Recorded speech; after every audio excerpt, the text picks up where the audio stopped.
Қырғызстанға соғыс ашты. Назарбаев Қырғызстанға соғыс ашты. Иә. Назарбаев айтудағын мобилизация жариялап жүрді. Сіз Назарбаев үшін барып соғысуға, өлуге дайынсыздар ма? Енді тыңдаңызшы, енді сіз тыңдаңыз. Соғыс қашан жарияланды? Спецоперация қашан басталды? Ақпан айының 24-інде басталды, дұрыс па? Иә. Содан бері үнсіз жатқан халық не болды? Социологический опрос сұрады. Сол кезде 80% халық осы соғысты қолдаған болады. Қазірде тыңдаңыздар, 80% халық қолдады. Солар үнсіз жатты сол кезде, қолдап бәрі. Можем повторить, наши деды воевали деп. Енді өздеріне қатысты соғысқа мобилизация жариялағаннан кейін бұлар соғыстан қашып кеп жатыр ғой енді. Ал былай соғысты қолдады олар. Лично өздерін кассация еткеннен кейін бұлар қаша бастады. Бұлар соғысқа қарсы 20 ақпанда бастамады, сол митингқа шығып, көтеріліске шығып. Неге сол кезде айтпады? Тоқтаңызшы. Оларда да мысалы Крымда да голосование етті ғой, Россияға қосылуға бола ма, болмай ма. Сонда голосование жалған өтті дағы 80% Россияға қосылуына жаңағыдай голос берді деп Крымды өздеріне тартып алды. Сол сияқты нәрсе ғой, ол жақта да голосование жалған болды ғой. Ол жерде ешқандай бір демократиялық жолмен голосование болған жоқ. Бас көтеріп шыққандардың барлығын тықты кәдімгідей олар. Олар ешкімге сөйлетпей жатыр. Тек пропагандистер ғана, сепаратистер ғана сөйлеп жатыр.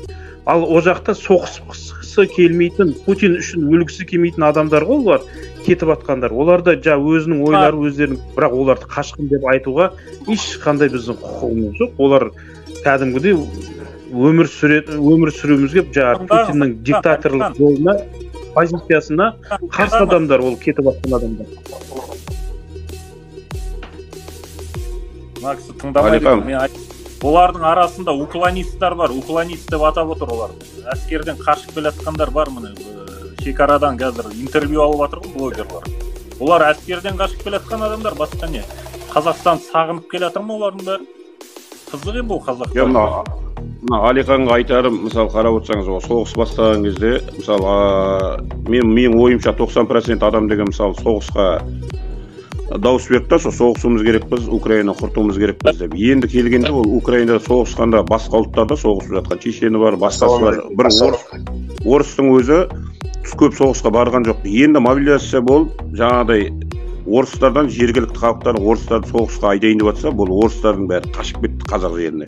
Енді ол қазақ үшін ол орыстар, кім бізге де мысалы басқа қазақтарда ол орысты қашқын, сатқын деп отыр. Себебі деген неге? Жер үшін өз әуелі жеріміз үшін жүреміз дедік қой. Жүргеннен кейін до конца жүру керек еді ғой. Соғыс Путин тұрды да сендер соғысқа жіберемін дегеннен қашып кетті. Ал Украинаның халықтарын қарап көріңіз, Зеленскийді. Басында Америка айтты, қашып, мен саған көмектесем алып келем деп, Зеленский қашпайын деп, до конца жүр. Сол сияқты ел үшін, жер үшін жүретін халықтар ғой деймін да. Бұлардың бәрі келді қазақ жеріне қашып жатыр бәрі. Иә, бұлардың бәрі ана Грузиядан да шекарадан өтіп жатыр ғой. Бұлар ана Георгиевский лента көріп қойған, Z деген знактарды көрген грузиндер қайтарып жіберіп жатыр шекарадан кіргізбей мысалға да. Олар Z деген знакты, Георгиевский ленталарын соғысты қолдамаса не үшін тағып жүр олар?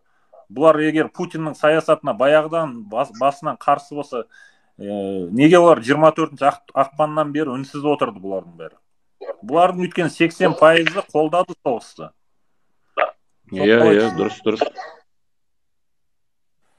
Эдгар деген бауырымыз эфирде екен, сөйлейсіз ба? Ассалаумағалейкум. Мен Оралдамын, өзім Орал қаласынан. Кешеден бері бізде мында деген группалар ашып, сайт, телеграм, ватсаптан орыстар бәрі деген вокзалдан бесплатный су, сим-карты, үйлеріне алып жатыр кісілерді орыстар. Сосын мында бізде кинотеатр